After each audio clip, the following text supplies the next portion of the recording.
പ്രതിഷേധക്കാർ ഉയർത്തിയ ആരോപണങ്ങൾ അടിസ്ഥാനരഹിതമാണെന്ന് ബാങ്ക് പ്രസിഡന്റ് സുരേഷ് മമ്പറമ്പിൽ പറഞ്ഞു. CCTVയോട് പ്രതികരിക്കുകയായിരുന്നു അദ്ദേഹം. ബാങ്കിൽ നിന്ന് വായ്പയെടുത്ത് ഭീമമായ കുടിശ്ശിക വരുത്തിയ 2 മെമ്പർമാർ സഹകരണ നിയമപ്രകാരം അയോഗ്യരാണ്. അതുപ്രകാരം ഇവർ സ്വമേധയാ രാജിവെക്കുകയായിരുന്നു. ഇത് മിനിറ്റ്സ് രേഖപ്പെടുത്തി ഇവർ ഒപ്പുവെച്ചിട്ടുണ്ട്. 2 ദിവസത്തിനു ശേഷം രാജി പിൻവലിക്കുകയാണെന്ന് ഇവർ അറിയിച്ചിരുന്നുവെങ്കിലും മിനിറ്റ്സിൽ രേഖപ്പെടുത്തിയതിനാൽ തീരുമാനം മാറ്റുവാൻ നിയമപ്രകാരം കഴിയില്ല.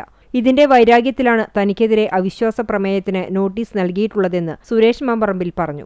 അവര് ലോൺ എടുത്ത് കുടിശ്ശികയായി, സഹകരണ നിയമപ്രകാരം അവർ അയോഗ്യരാണ്. അതിന്റെ ഭാഗമായിട്ടാണ് 2 ഭരണസമിതി അംഗങ്ങൾ രാജിവെച്ചത്.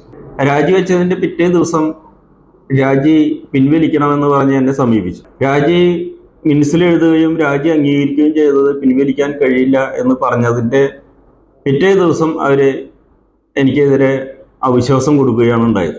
അവിശ്വാസം കൊടുത്ത് അത് കേരള ഹൈക്കോടതിയിലെ പരിഗണനയിൽ നിലനിൽക്കുകയാണ്. ബാങ്ക് വാഹനത്തിന്റെ താൽക്കാലിക ഡ്രൈവർ തനിക്കെതിരെ നടക്കുന്ന ഗൂഢാലോചനകളിൽ മുഖ്യ പങ്കാളിയാണ്. ഗുണ്ടകൾക്ക് കൊട്ടേഷൻ നൽകി തന്നെ അപായപ്പെടുത്തുമെന്ന് ഭീഷണി മുഴക്കിയതിന്റെ അടിസ്ഥാനത്തിൽ ഇയാൾക്കെതിരെ എരുമപ്പെട്ടി പോലീസിൽ പരാതി നൽകിയിട്ടുണ്ട്.